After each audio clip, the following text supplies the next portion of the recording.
A Vamos TV abre espaço à entrevista do presidente da República aos repórteres em Londres, após a coroação do rei Charles III. A Inglaterra sempre foi um país muito importante para o mundo e para o Brasil, seja do ponto de vista político, cultural, científico, tecnológico. E eu, quando fui presidente de 2003 a 2004, a 2010, mantive uma relação muito próxima da Inglaterra, primeiro com Gordon Brown, primeiro com Tony Blair, depois com Gordon Brown, que era mais do que governante. O Gordon Brown era um amigo, um companheiro que às vezes ligava para a gente para consultar muitas coisas ligadas ao mundo do trabalho. Havia 12 anos, ou seja, a última vez que o Brasil teve um presidente aqui para discutir negócio foi em 2012, a companheira Dilma Rousseff. De lá para cá, só o último governo nosso veio aqui no enterro da rainha. Ou seja, o Brasil parou de falar de negócio ou de discutir negócio. Nós chegamos a ter um fluxo comercial entre os dois países de 8 bilhões e 600 milhões de dólares, agora caímos para um pouco mais de 6 bilhões. E além de vir aqui para a posse do rei, eu vim numa bilateral com o ministro, que é um jovem, espero que tenha sucesso e que tire a Inglaterra da situação que a Inglaterra está, para discutir com ele a necessidade de retomarmos as conversas para que volte a crescer Brasil e Inglaterra. Nós vamos criar um grupo de trabalho do Brasil e da Inglaterra para que comece a discutir quais as coisas que nós podemos trocar comercialmente, o que a gente tem, sabe, de interessante para a Inglaterra, o que a Inglaterra tem de interessante para o Brasil. E a gente não consegue vender ou comprar se a gente não vê, se a gente não tiver atento, se a gente não tiver... Eu sempre disse que o ministro da Indústria e Comércio, ele deve funcionar como se fosse um mascate. Ele tem que levar produto embaixo do braço para vender e levar dinheiro no bolso para comprar. Porque a boa política de relação comercial é uma via de duas mãos. Você não pode querer ter um superávit muito grande com um país e nem ter déficit. O que é importante é que haja um certo equilíbrio, e eu acho que o Brasil explora muito pouco o potencial de venda que a Inglaterra tem para o Brasil, e acho que a Inglaterra explora muito pouco o potencial de coisas que o Brasil tem para vender para a Inglaterra. Eu acho que depois que a Inglaterra saiu da União Europeia, eu acho que esse mercado aumentou de forma extraordinária para o Brasil.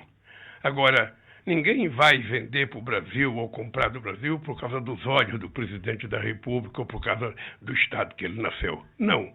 As pessoas vão comprar na hora que você tiver produto para vender, esses produtos tiverem qualidade e esses produtos tiverem dentro dos preços que o mercado, sabe, exige que seja. Mas além dessa visita que eu achei muito boa, talvez uma das melhores visitas que eu fiz à Inglaterra para discutir Brasil e Inglaterra, tem a posse do rei, que foi a primeira que eu participei, uma novidade na minha vida também, porque na Inglaterra fazia mais de 70 anos que não tinha posse do rei, porque a rainha viveu muito tempo, sabe, com a coroa. E foi interessante porque, além disso, voltando ainda na questão do primeiro-ministro, uma outra boa novidade é que ele assumiu a responsabilidade de também contribuir com o Fundo Amazônia. Ou seja, nós que tínhamos perdido tudo, nós que tínhamos perdido o fundo da Noruega e da Alemanha, porque o presidente não aplicava, nós não só estamos aplicando, como agora estamos, sabe, já recebemos mais um aviso do Biden que vai dar 500 milhões de dólares, agora a Inglaterra que não disse quanto vai dar, mas eu espero que não seja menos do que os Estados Unidos, porque nós vamos ter uma COP agora que vai ser nos Emirados Árabes. E eu estou pleiteando que a COP 30 seja no Brasil, num estado da Amazônia. Ou seja, quem defende a Amazônia no mundo, quem gosta da Amazônia, quem é contra o desmatamento, vai ter a chance de participar de uma COP no coração da Amazônia. Pode até dormir num barco, sabe, no rio Tapajós, pode escolher, sabe, o lugar que ele quiser, sabe, discutir preservação ambiental. Eu vou nessa COP nos Emirados Árabes e vou cobrar da mesma forma que eu cobrei no Egito. O problema é que todos os países ricos, desde a COP 15 que eu participei quando era presidente em 2009, que os países ricos prometem dinheiro, prometem fundo. Mas a verdade é que esse fundo de 100 bilhões nunca aparece. E nós precisamos ter em conta que ao preservarmos a floresta, porque é nossa responsabilidade, ninguém tem o direito de cortar uma árvore que tem 300 anos de vida para fazer uma cadeira, para fazer uma cama, para fazer um guarda-roupa. Ou seja, essa árvore, na verdade, é uma árvore que pertence à humanidade. Ela não pertence a alguém que pode destruí-la sem recolocar nada no lugar. Então, para a gente preservar nossa floresta, nós precisamos levar em conta que só do lado brasileiro moram 25 milhões de pessoas. E que essas pessoas querem ter acesso a bens materiais. Essas pessoas querem comer. Essas pessoas querem passear.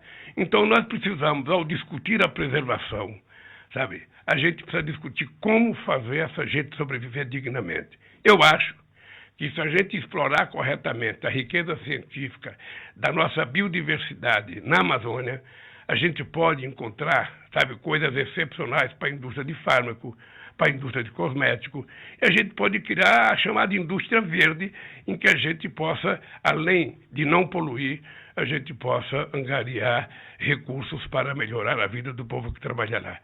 Essa é uma coisa importante, e eu vou dizer para os países, sabe, que é importante levar muito a sério essa questão climática. É por isso que eu tenho brigado, porque nós precisamos ter uma nova governança mundial. A gente não pode continuar do jeito que está, com base no resultado da geopolítica de 1945, quando a ONU foi criada. Nós precisamos ter uma governança que tenha, primeiro, mais representatividade de outros continentes, mais países, sem que o membro do Conselho de Segurança tenha direito a veto. E, obviamente, que o Brasil reivindica participar do Conselho de Segurança, mas nós não queremos só para nós queremos para os outros países da América do Sul, da América Latina, da África, da Ásia. Ou seja, não tem explicação por que uma Índia, com 1 bilhão e 400 milhões de habitantes, não está no Conselho de Segurança. Não tem explicação por que uma Nigéria, uma África do Sul, um Egito, um Brasil, um México, uma Argentina, sabe? Então é preciso rediscutir uma nova geopolítica para que a ONU tenha a autoridade de decidir e ver as decisões serem cumpridas. Porque do jeito que está hoje, as decisões da ONU só valem para os partidos muito pequenininhos. Porque os membros do Conselho de Segurança não respeitam sequer o Conselho de Segurança. Os membros do Conselho de Segurança são os maiores produtores de armas, os maiores vendedores de armas, são eles que têm todas as armas mais potentes do mundo. Você percebe? Então, eles precisam ter em conta que eles não podem fazer guerra, sabe, com decisão própria. Não pode. Ele, na verdade, precisa discutir no Conselho de Segurança, e o Conselho de Segurança tem que decidir. A questão climática é a mesma coisa. Nós decidimos, sabe, por exemplo, criar um fundo ou fazer uma política qualquer. Se a gente deixar para que essa decisão seja cumprida a partir da decisão do Estado Nacional, ela não acontece. Porque muitas vezes os congressos não aprovam, muitas vezes os empresários não querem, muitas vezes o mesmo pessoal do meio ambiente mais radicalizado também não querem. Então é preciso que tenha um certo poder de decisão para que a gente possa colocar em prática e tornar eficaz as decisões que nós tomamos nas COP que nós participamos. Bem, com relação à questão da posse, da conversa com o primeiro-ministro, eu já falei, convidei-o para ir ao Brasil, porque todo mundo que eu conversei aqui, eu conversei com muita gente, essa vinda minha aqui foi importante, porque além de conversar com o primeiro-ministro, além de conversar com o rei, eu conversei com vários países africanos, conversei com o vice-presidente da Índia, conversei com o presidente do Paquistão, conversei com o Macron, aproveitei que o Macron estava aí já, sabe, conversei com o Macron, porque eu quero, sabe, conversar com ele, sabe, a mesma conversa que eu tive com a China, que eu já tinha tido com ele por telefone, porque alguém nesse mundo tem que se preocupar pela paz. Alguém nesse mundo vai ter que tomar uma decisão e tentar convencer os que estão em guerra a parar essa guerra, para depois que ela parar, sentar numa mesa e negociar. Então, foi muito importante essa conversa, esse diálogo, e foi muito importante. A primeira coisa que o rei disse para mim foi para mim cuidar da Amazônia. E eu falei, eu preciso de ajuda. Não é só a nossa vontade, é preciso de ajuda e muitos recursos. Nós vamos ter em agosto, a primeira vez nós vamos ter uma reunião séria com todos os países da América do Sul que são amazônicos. Se a França quiser participar, a França tem o direito de participar, porque a França, quem não sabe ainda, a França é um país amazônico por causa da Guiana Francesa. É o único país europeu que tem parte na floresta amazônica. Então nós vamos fazer uma discussão em todos os países, Bolívia, Equador, Venezuela, Colômbia, Peru, Venezuela, porque é preciso que a gente tome uma decisão comum, porque não é dentro do Brasil preservar só a nossa, que nós vamos preservar. Nós vamos cumprir a promessa que nós fizemos, sabe, de acabar com o desmatamento até 2030. Isso é quase como uma questão de honra. O Brasil, só para vocês saberem, tem 30 milhões ou mais de hectares de terras degradadas. Essas terras podem ser recuperadas. E se essa terra for recuperada, a gente pode dobrar nossa produção agrícola. A gente pode quase que dobrar o nosso rebanho sem precisar derrubar uma única árvore. E isso, na verdade, a gente não vai conseguir fazer só na marra, só na lei, ou só com a polícia, ou só proibindo. A gente vai ter que construir parceria com os prefeitos de cada cidade que estão na floresta. A gente vai ter que combinar, sabe, essa preservação com o povo indígena, que pode ser, quem sabe, um dos guardiões da própria floresta, com os pequenos proprietários, e também a gente vai discutir a necessidade, sabe, de cuidar de todo o continente. O Brasil vai fazer a sua parte, e nós queremos que os outros façam. Depois nós vamos discutir com o Congo, sabe, que também tem muita floresta. Depois nós vamos discutir com a Indonésia, que também tem muita floresta. E os países ricos, que já destruíram as suas florestas, porque se industrializaram há 200 anos atrás, precisa compreender que eles têm um débito na emissão de gás carbônico. E, portanto, eles têm que adiantar um recurso pagando essa dívida para que a gente possa preservar a nossa floresta. Bem, dito isso, pergunte o que quiserem. Era só um pouquinho, está com o microfone aqui. Boa tarde, presidente. Marcos Uchoa, da TV Brasil. Nessas reuniões que o senhor teve com o primeiro-ministro britânico, Sunak, e depois desse encontro que você teve também lá no Palácio de Buckingham, você conheceu e conversou com muita gente. Essa questão primordial da verba, digamos assim, de onde vem o dinheiro, isso vai avançar mais aonde? No G7? Essa vai ser a principal conversa que você vai levar para o G7? Porque você vem tratando disso, mas em algum momento isso tem que bater o martelo, né?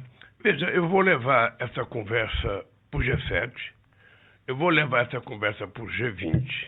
É importante, vou levar ela para o BRICS, porque nós vamos presidir o BRICS no ano que vem, e nós vamos presidir o G20. Então nós vamos tentar de cuidar de fazer boas reuniões, para que a gente tome decisões que façam com que a humanidade comece a acreditar que os governos estão dizendo a verdade quando fala na questão da preservação ambiental.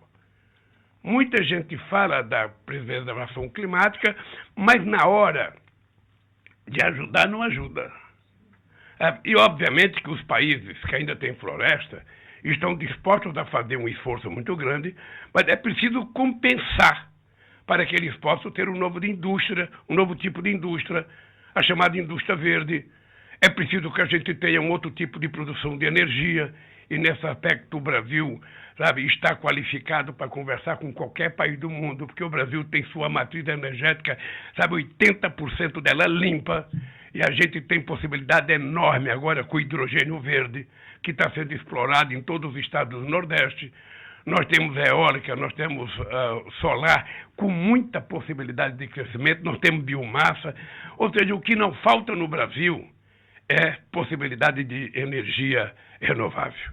E isso nós vamos discutir no G20, no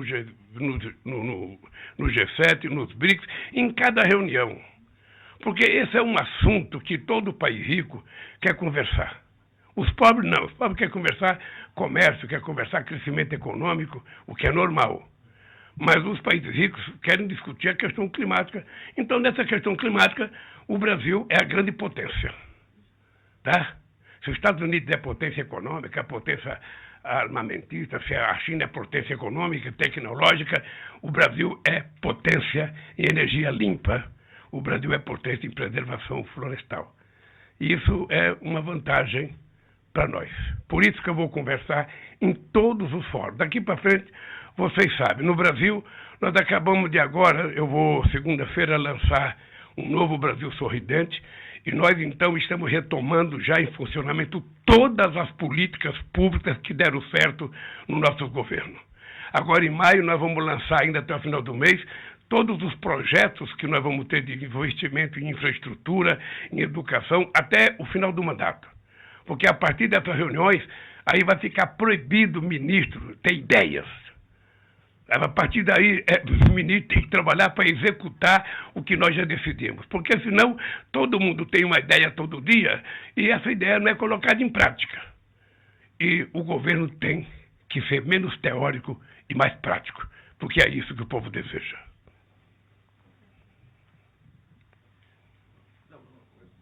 Presidente, boa tarde. Murilo Salviano, da TV Globo. Nessa semana o governo teve uma derrota importante no parlamento, no Congresso, referente ao saneamento. O Lira vem pedindo melhora no diálogo entre o governo e os parlamentares. O senhor estuda uma mudança na articulação política? Não, hipótese alguma. Hipótese alguma. O Padilha é o que o país tem de melhor na articulação política. O fato de você, muitas vezes, acertar ou muitas vezes você errar, nós temos que pensar o que aconteceu. Quando você governa, você faz um acordo com a Câmara, com o Senado, sobre a aprovação de uma medida, e você tem que cumprir alguma coisa, você tem que cumprir. O que está se queixando os deputados, o que estão se queixando, os senadores ainda não chegou no Senado, de que o governo tarda a atender às reivindicações, que o governo promete uma coisa, o cara, sabe, quer participar de um ministério, o cara tem um funcionário que ele indicou que é tecnicamente competente, ou seja, se você concorda com ele e você prometeu, então você tem que fazer. Você não pode prometer e não fazer. E eu acho que a coisa mais barata e mais eficaz é a gente cumprir aquilo que a gente promete.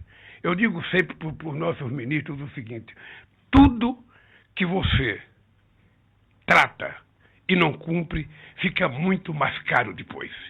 Se você tem que mudar uma lei qualquer para ganhar R$1 bilhão, para o governo ganhar R$2 bilhões, ou para o governo não perder esse R$1 bilhão, quando você demorar para aprovar, você vai perder 4 ou 5. Então, é preciso que a gente seja eficaz em tudo que o governo faz, que ele abrir a boca e prometer, nós temos que cumprir. Se não pode cumprir, não prometa. Essa é a lição de vida que eu tenho. Eu não fiquei preocupado com essa votação. Primeiro porque eu sei que os deputados vão votar favorável, porque é uma política de saneamento que é uma revolução no país. É a primeira vez que a gente faz uma proposta de saneamento no Brasil capaz da gente envolver, sabe, em parceria público-privada, o fim, sabe, da falta de saneamento básico no Brasil. Inclusive, convênio com as empresas públicas, que muitas vezes estão proibidas de fazer. Nós, então, abrimos para que o saneamento básico possa ser feito no Brasil. Nós temos cidade maravilhosa, que eu não vou dizer o nome aqui para não atrapalhar o turista. Nós temos cidade maravilhosa que tem 100% do esgoto in natura. São recolhidos e não se trata. E a pessoa tem que compreender que cuidar do tratamento de esgoto, cuidar do saneamento básico, não é cuidar só do esgoto, é cuidar da saúde, é cuidar do desenvolvimento, sabe? É cuidar do respeito ao turista que frequenta o Brasil, é cuidar das nossas crianças.